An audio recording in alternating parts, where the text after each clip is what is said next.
Hi, my name is Alexa Benton, and today I'm going to be talking about the sociological imagination.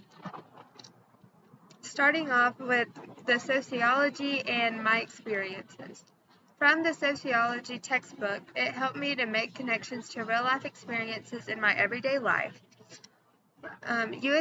Utilitarian organizations are described as people joining the group because of the need for a specific material reward. I can apply this to my current job since everyone that's in the group joined the group to be able to make money, which is part of the specific material reward. The impacts of sociological imagination. According to the textbook, sociological imagination is often used to study the culture. It can be applied to my own life to help enhance understanding of the different cultures since I'm working with these different cultures and also experiencing it on an everyday basis when I'm at work because I have to interact with these people. Sociology, sociological imagination, and social forces definitions. So, sociology from the textbook is described as the specific and systematic study of groups and group interactions, societies, and social interactions from small and personal groups to very large groups. Sociological imagination is the awareness of the relationship between a person's behavior and experience, and the social forces is something that will put pressure on people to select one choice over another during social interactions.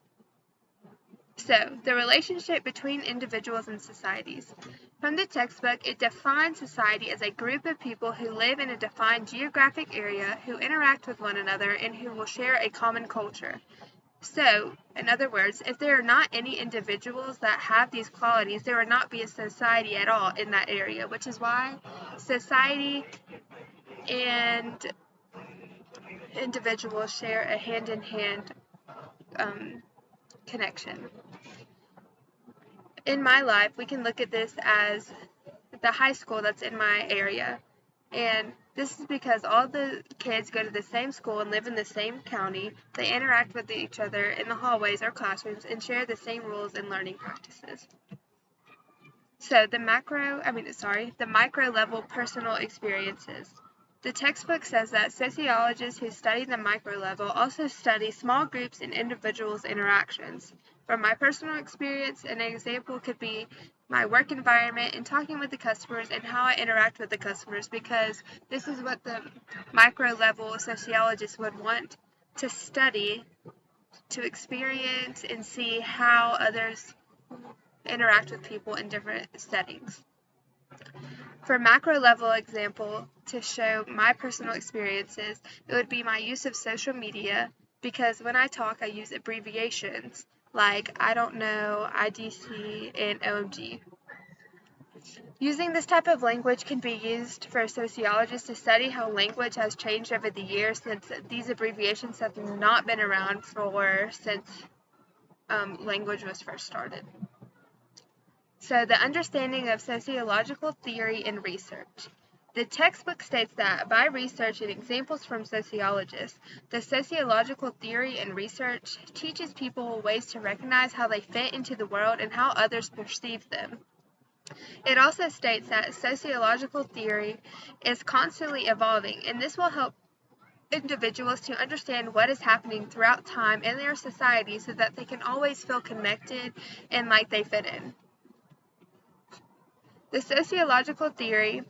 So I said that structural functionalism would best be used to understand the relationship between the individuals and society, and this is because the textbook states that structural functionalists focus on the way each part of society functions together to contribute to the functioning of the whole.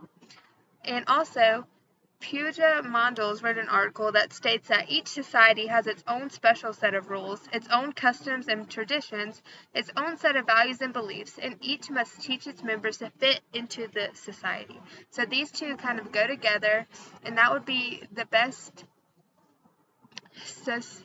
theory to understand this relationship. So using qualitative research methods to understand social relationships. The textbook states that the qualitative research method seeks to understand human behavior by learning about it through in-depth interviews, focus groups, and analysis of context sources. So I said that this would be the most beneficial since information is coming straight from the individuals in a society and not from just like databases. And I would also choose the qualitative research method if I were trying to understand the relationship between the individuals in society because of it being the most beneficial in my eyes. And I honestly think that it would be the most beneficial, again, because it's coming straight from the individuals and also you're getting to experience it firsthand and not just doing research based from others' views. And here's my references, and that is all for today. Thank you. And here is my ID. Oh, sorry. Okay, thank you.